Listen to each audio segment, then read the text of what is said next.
And now we come to the great man himself, a man history records as being instrumental in the creation of America's public education system. Horace Mann was an American educator who served as a member of the U.S. House of Representatives, part of the American Congress. Horace Mann was the key reformer of the education system at the time. In 1837, he became the head of the newly created Board of Education in Massachusetts, where he began the work that would eventually earn him the title as the Father of American Public Education. After reading through the educational models of different countries, Mann finally hears about a particularly successful style that had been developed in Prussia, which is now modern-day Germany. The Prussian system had shown to be such a success for the government's purposes that, accompanied by a few other educators, Horace Mann travels to Germany to investigate. Upon their return to the United States, they lobbied heavily to have the Prussian model adopted. All in favor, say aye. Interest in Prussia had also been growing in the northern half of the continent. Around this time, the Canadian Superintendent of Schools, Egerton Ryerson, traveled to Prussia in search of a new model of education. His journeys also included visiting Horace Mann in Massachusetts to further examine the system he would eventually adopt. George Brown, the editor of Toronto's Globe newspaper, was even quoted saying that Ryerson had successfully imported Prussian education into Ontario. During the next 30 years or so, a whole line of American dignitaries came to Germany to earn degrees. Interestingly enough, those who earned degrees in Germany came back to the United States to staff all the major universities. By 1900, all the PhDs in the United States were trained in Prussia. As the first secretary of the State Board of Education, Horace Mann promoted his new concept that the state is the father of children. He stressed that it was the responsibility of the state to ensure that education was provided for the child. A very noble idea, of course, but what exactly did he mean by that? And how did he define education? It seems like a very broad subject. It is a very broad subject. Education encompasses all of human history and all the knowledge we have gathered during that time. Not to mention, and perhaps most importantly, what we as human beings learn over our lifetime on a personal level. Horace Mann's 10th annual report in 1846 led to the first state law that made it mandatory for children to go to school. It was during that year that he supported the governor of Massachusetts in adopting the Prussian model of education for the entire state. How did he do that? The governor of the time, Edward Everett, as it turns out, was the very first to receive a PhD from, can you guess where? That's right, Prussia. From then on, it spread very quickly. Just after Everett installed the Prussian model in the state of Massachusetts, the governor of New York set up the very same method in 12 New York schools.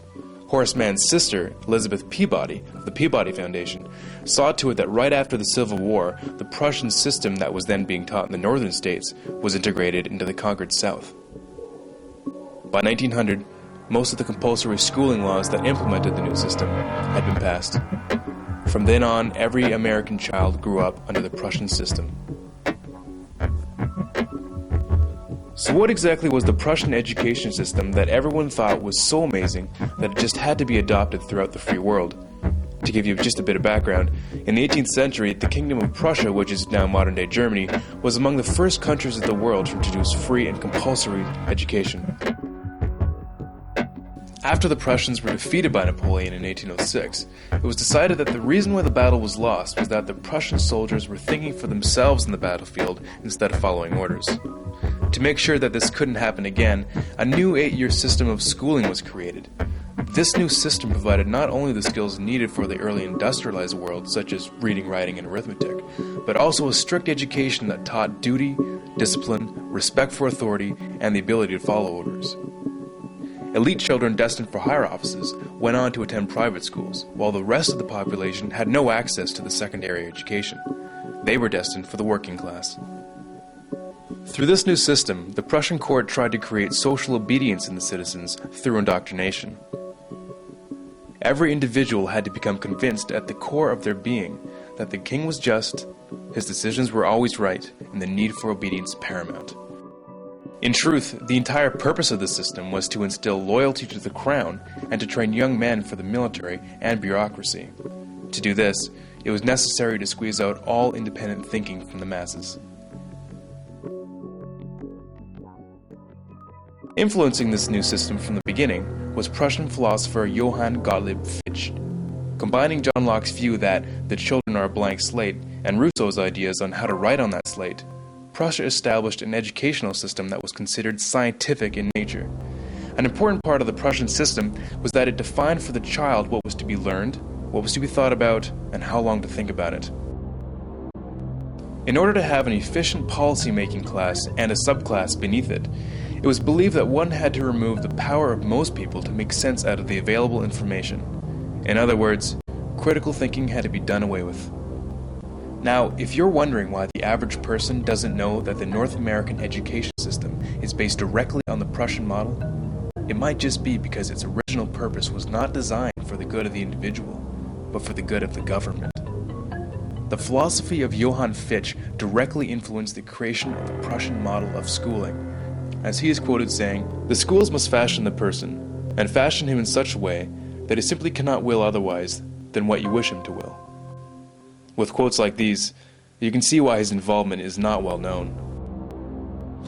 Education should aim at destroying free will, so that after pupils are thus schooled, they will be incapable throughout the rest of their lives of thinking or acting otherwise than as their schoolmasters would have wished. When this technique has been perfected, every government that has been in charge of education for more than one generation will be able to control its subjects securely without the need of armies or policemen. In 1807, in a Berlin occupied by Napoleon, Johann Fichte gave a series of famous addresses to the German nation. Fichte spoke of the superiority of German people above all others. The content of these speeches was a catalyst for the Prussian education system and German nationalism. In other earlier works, he calls Jews a state within a state that would, quote, undermine the German nation. He openly expressed a desire to expel Jews from Germany. Fichte had a deep influence on the rise of the Third Reich, and continues to be deemed, quote, the spiritual father of modern neo-Nazism. Which begs the question, why would the father of American education make it a law that every child spend their youth in a system created by the father of neo-Nazism? Historians reflect that one of the greatest social factors that allowed a man like Hitler to rise to power was that the German people had been bred from birth to respect authority above all else and accept it without question. Which begs another question. If the entire population of North America is raised in a system adopted from pre-Nazi Germany, what are we setting ourselves up for?